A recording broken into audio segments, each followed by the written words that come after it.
Assalamualaikum warahmatullahi wabarakatuh.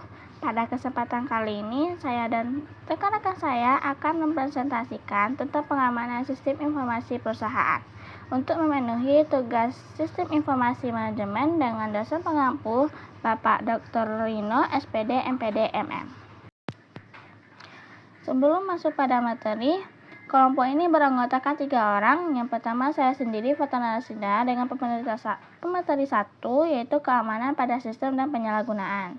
Yang kedua, ada Kak Hani Hilmi dengan pemateri 2, yaitu menciptakan lingkungan pengendali. Dan yang terakhir ada Anissa Rima Yuliani dengan pemateri ketiga, yaitu memastikan kualitas sistem. Materi pertama yaitu keamanan sistem dan penyalahgunaan.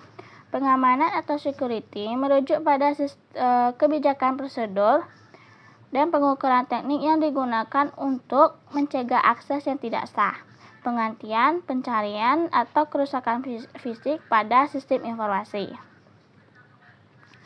Pengamanan informasi merupakan sekumpulan prosedur dan alat keamanan yang melindungi informasi perusahaan yang sensitif.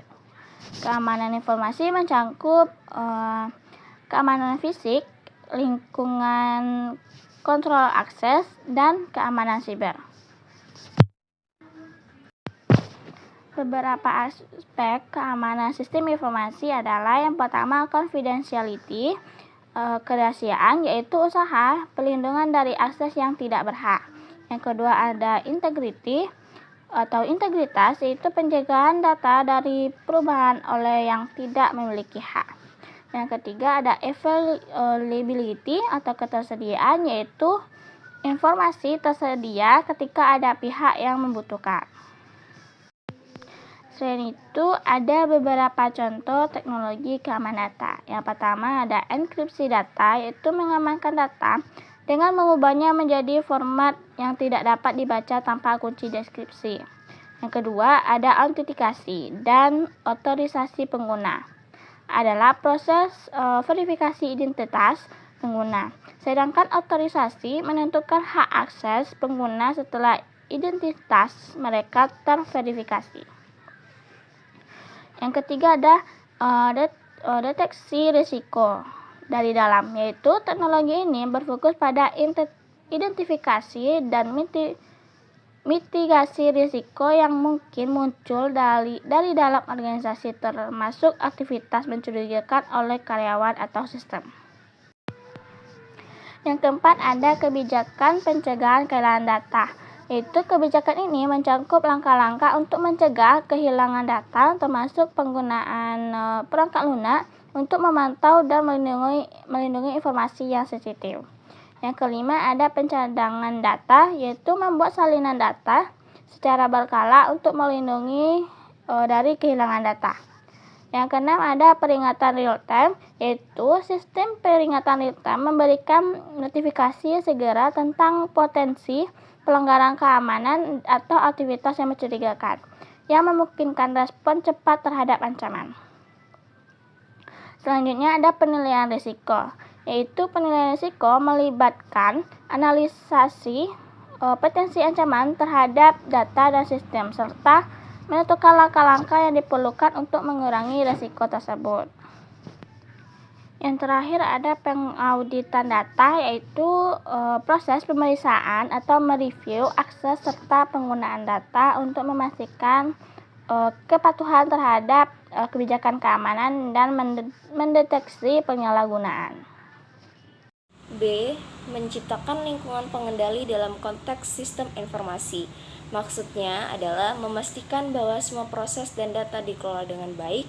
SIM berfungsi sebagai kerangka kerja yang mengintegrasikan data, proses, dan pengambilan keputusan dalam sebuah organisasi, yang mendukung manajemen dalam membuat keputusan yang lebih efisien dan efektif.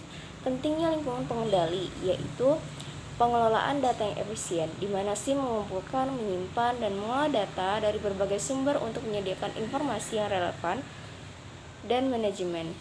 Yang kedua, dukungan pengambilan keputusan, di mana dengan menyediakan informasi akurat dan terkini, SIM mendukung manajemen dalam mengambil keputusan yang strategis. Informasi ini memungkinkan manajer untuk menganalisis situasi dan merespon perubahan dengan cepat. Dan yang ketiga, peningkatan koordinasi, di mana SIM memfasilitasi komunikasi antara departemen sehingga meningkatkan koordinasi dan kolaborasi di seluruh organisasi. Hal ini penting untuk menciptakan lingkungan kerja yang harmonis dan produktif.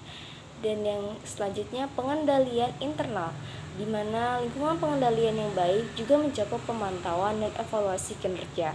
SIM membantu dalam mengidentifikasikan resiko dan masalah yang mungkin muncul, memungkinkan tindakan korektif yang diambil sebelum masalah tersebut berkembang lebih jauh. Dan yang terakhir, kepatuhan terhadap kebijakan, di mana organisasi dapat memastikan bahwa semua proses mengikuti kebijakan dalam prosedur yang telah ditetapkan, sehingga mengurangi resiko pelanggaran atau kesalahan operasional.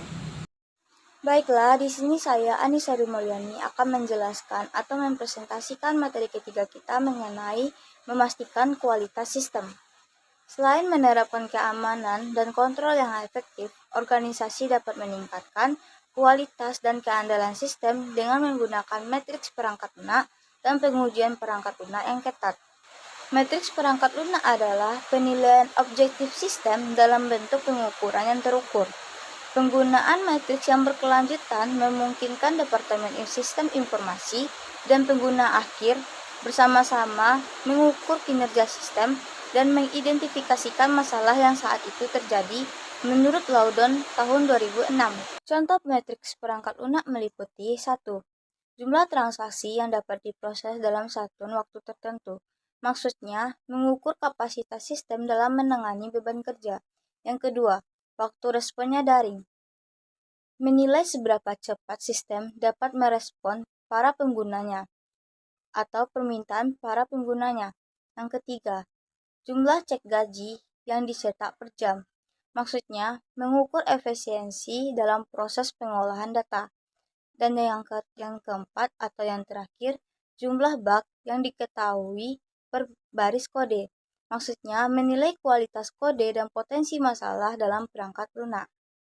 Agar matriks ini efektif untuk digunakan, mereka harus dirancang dengan cermat, formal, objektif, dan digunakan secara konsisten. Hal ini memastikan bahwa data yang dihasilkan dapat diandalkan atau digunakan untuk pengambilan suatu keputusan. Sekian materi dari saya. Assalamualaikum warahmatullahi wabarakatuh.